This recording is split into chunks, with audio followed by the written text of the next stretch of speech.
Boa tarde, galera. Aqui é o professor Hudson, tudo bem com vocês? Hoje eu vou estar fazendo um slide diferente, vocês vão estar escutando minha voz e eu queria passar alguns recados para vocês antes da gente começar a aula.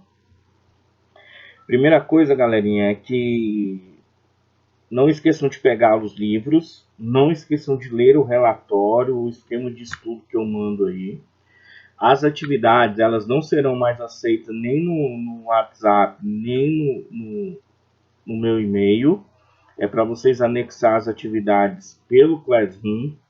Eu vou mandar um vídeo aí para vocês, mostrando como é que vocês vão fazer o anexo dessas atividades aí pela própria plataforma do Classroom.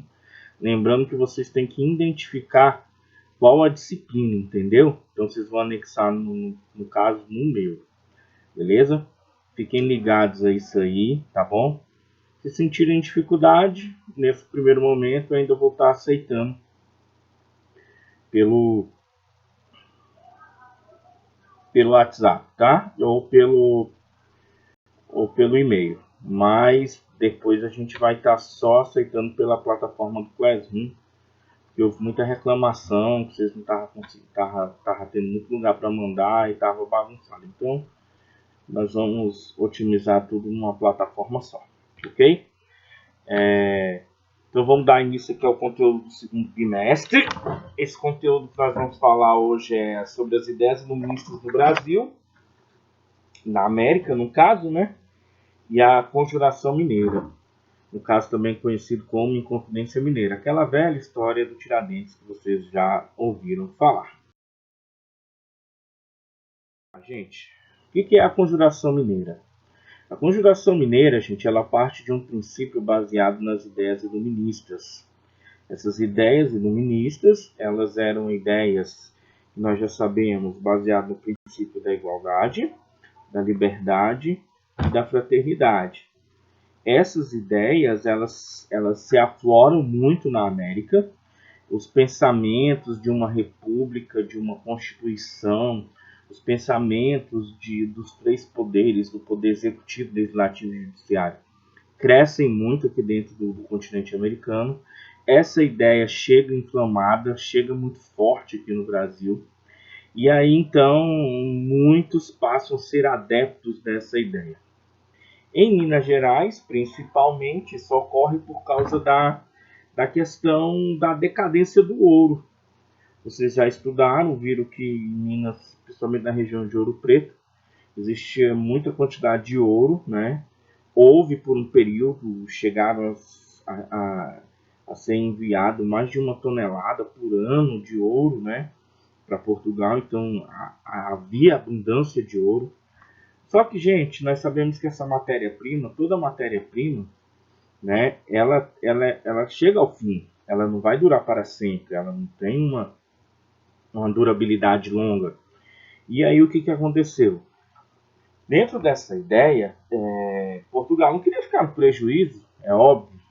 Então ele vai implantar certas medidas, né, chamadas medidas restritivas, contra Minas Gerais, culpando exatamente Minas Gerais pelo caos, né, que Minas Gerais não tem culpa nenhuma. Então, no caso, estamos falando de Portugal, que era a metrópole.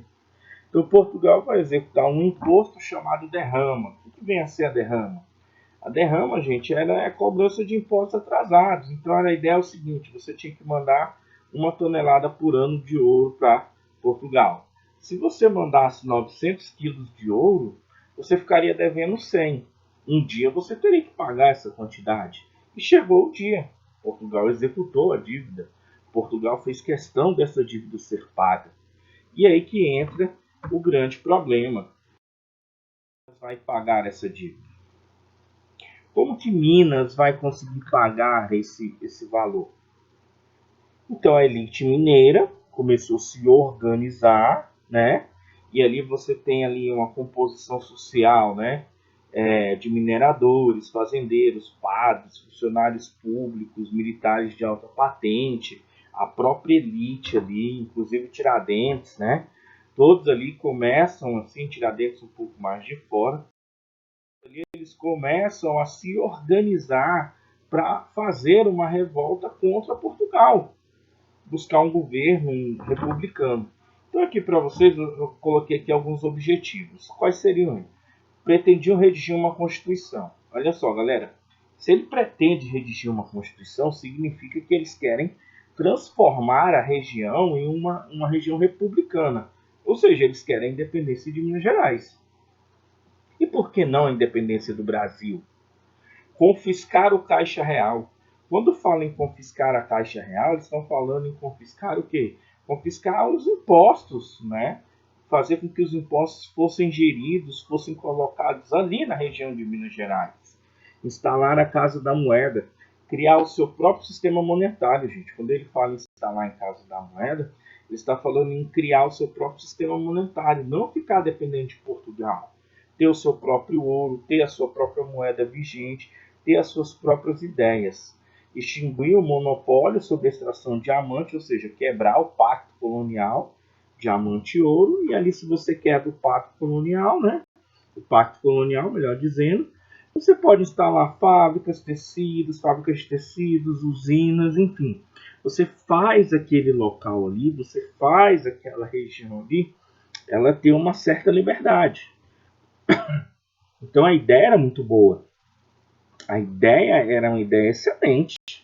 Agora a questão é, como que você vai colocar em prática? Porque você tem que lembrar que ideia é uma coisa, prática é outra coisa totalmente diferente, né? E aí, o que a gente vê mais? Algumas outras ideias aqui, gente. Separar a igreja do Estado, instalar uma nova capital, criar uma universidade em Vila Rica, coisa que nem no Brasil existia. Abolir o exército permanente profissional. Essa ideia de abolir o exército é porque o exército era português.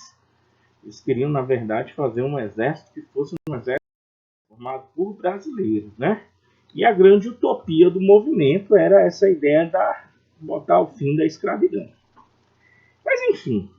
E aí, como é que aconteceu, né? Como é que isso ocorreu, né?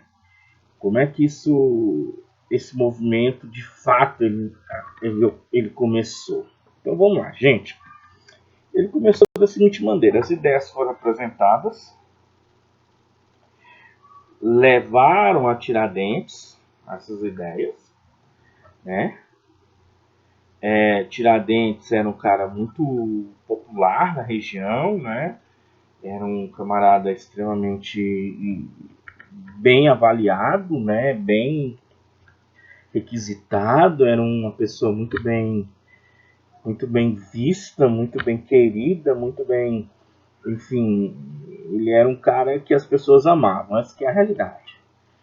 Ele recebeu esse nome porque ele fazia um serviço social, ele não era formado em odontologia, até porque não existia esse curso no Brasil. As faculdades no Brasil eram extremamente restritas a uma elite totalmente europeia, e então ele não tinha condições, era militar, então ele fazia esse serviço, né, de arrancar o dente das pessoas, mas como uma caridade, de uma forma adulta mesmo, bem antiga, enfim, da maneira mais antiga que você pensar, da maneira mais estranha que você pensar, era dessa forma. Mas enfim, ele era popular. As pessoas gostavam dele. Então a palavra dele tinha muito valor. Porque naquela época a palavra, gente, era uma coisa que tinha muito valor, sabe? A palavra era uma coisa que as pessoas valorizavam, as pessoas realmente gostavam, as pessoas realmente davam valor. Então a palavra dele era tudo. E aí foram apresentadas essas ideias que eu comentei com vocês no slide anterior. Ele gostou das ideias, falou, se sentiu útil, quis participar do movimento. Ele achou que realmente ele poderia ajudar, que ele poderia contribuir, que ele poderia realmente fazer a diferença. Então eles começaram a articular com a participação de Tiradentes. Gente, quando o movimento estava prestes a ocorrer, quando o movimento já estava prestes a acontecer, o que vem acontecer? Sempre quando tem um movimento desse, a gente tem os delatores, a gente tem os caguetes, a gente tem os fofoqueiros, a gente tem aqueles que vão tentar denegrir o movimento. E foi exatamente isso que aconteceu. No meio do movimento, tinha um traidor chamado Joaquim Silvério dos Reis. Joaquim Silvério dos Reis, ele é procurado pelos portugueses e as suas dívidas seriam perdoadas se ele entregasse todo o movimento. Joaquim Silvério dos Reis não pensou duas vezes. Eu vou entregar o movimento. Não vou, não. Ele entregou o movimento, gente. As suas dívidas foram perdoadas, mas em compensação ele entregou o movimento. Como a elite que fazia parte, a elite que comandava a região de Minas Gerais, para a elite, alguns foram presos, alguns com as punições bem brandas, como é bem peculiar aqui no Brasil nos dias de hoje, né? A gente sabe que crime de colarinho branco, quem tem dinheiro, corrupção, não fica preso. Isso já vem desde aquele período lá, porque também a elite, que eram os grandes ricos, né? Mesmo o governo mesmo o rei português sabendo que eles haviam participado, mesmo o governo local aqui do Brasil sabendo que eles haviam participado, eles não foram punidos, né? Sobrou então para quem? Sobrou para o Tiradentes. Sobrou para Tiradentes. Gente, 11 foram condenados à morte. 11. Desses 11, sabe quantos morreram de verdade? Apenas Tiradentes. Ele foi executado. Gente, o cara não teve nem a revolta, gente. O que é mais impressionante sobre essa situação é que não teve nem a revolta. Antes da revolta acontecer. Antes do movimento ser executado. Caramba, o Tiradentes foi enganado direitinho, gente. Ele caiu numa armadilha sem vergonha.